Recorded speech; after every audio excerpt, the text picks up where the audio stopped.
Hello friends, welcome to my YouTube channel ख्याल आपकी खुशियों का। और मैं हूं गीताली। आज है गुरुवार और आज मैं आपके लिए लेकर आई हूं गुरुवार की कथा, सबसे छोटी कथा जिसको आप बहुत ही कम टाइम में पढ़ सकते हैं। तो गुरुवार की कथा शुरू करते हैं। विष्णु भगवान की जय, बृहस्पति देवता की जय। एक नगर में एक साहूकार रहता था जिसके धन धान्य बाल गोपाल की कोई कमी नहीं थी। लेकिन साहूकार ने कंजूस थी, वह कभी भी किसी भी भिखारी को दान देने में आनाकानी करती थी और उसकी शरकत से सभी परेशान थे।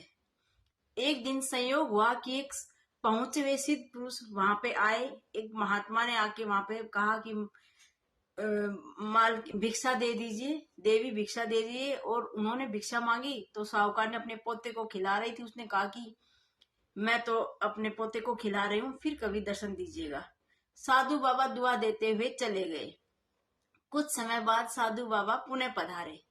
तब भी साहूकार ने अपने आप को किसी घर के काम में व्यस्त रखने की कोशिश कर रही थी और फिर उन्होंने वैसा ही किया कि आप फिर दर्शन दीजिएगा।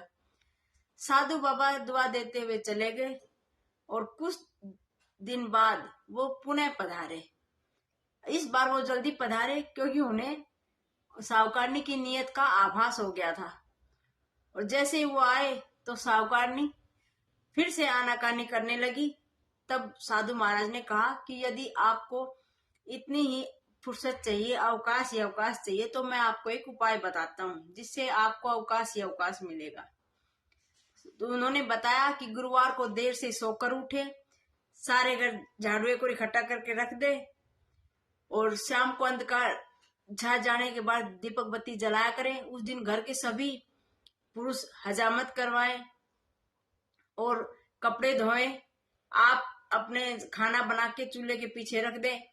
कभी भी गलती से भी न तो पीला भोजन खाएं और न पीले वस्त्र धारण करें। ऐसा यदि आप 7 गुरुवार तक करते हो तो आपको अवकाश ही अवकाश मिलेगा।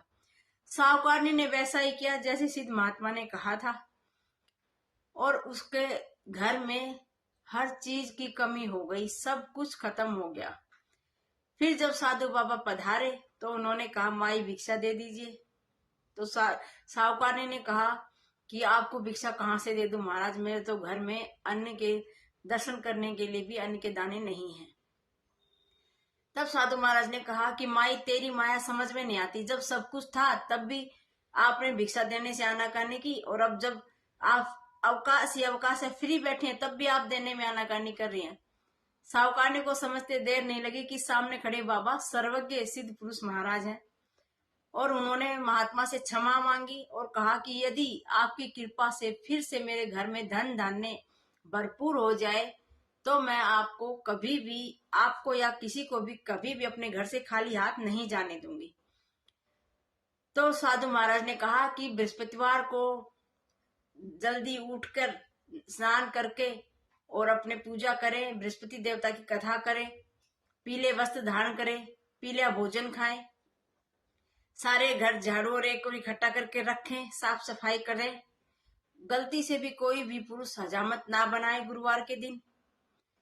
ऐसा यदि आप करोगे तो आपका घर फिर से धन धान्य से भरपूर हो जाएगा। साहूकारनी ने वैसा ही किया और कुछ ही दिनों में उसके भले दिन फिर से लौट आए। तो जैसे बृहस्पति जी ने उनके दिन फेरे, साहूकारनी के दिन फेरे, ऐसे ही वह हम सब के भी भले दिन शीघ्र लाए। बोलो बृहस्पति देव भगवान की जय, विष्णु भगवान की जय, माता लक्ष्मी की जय।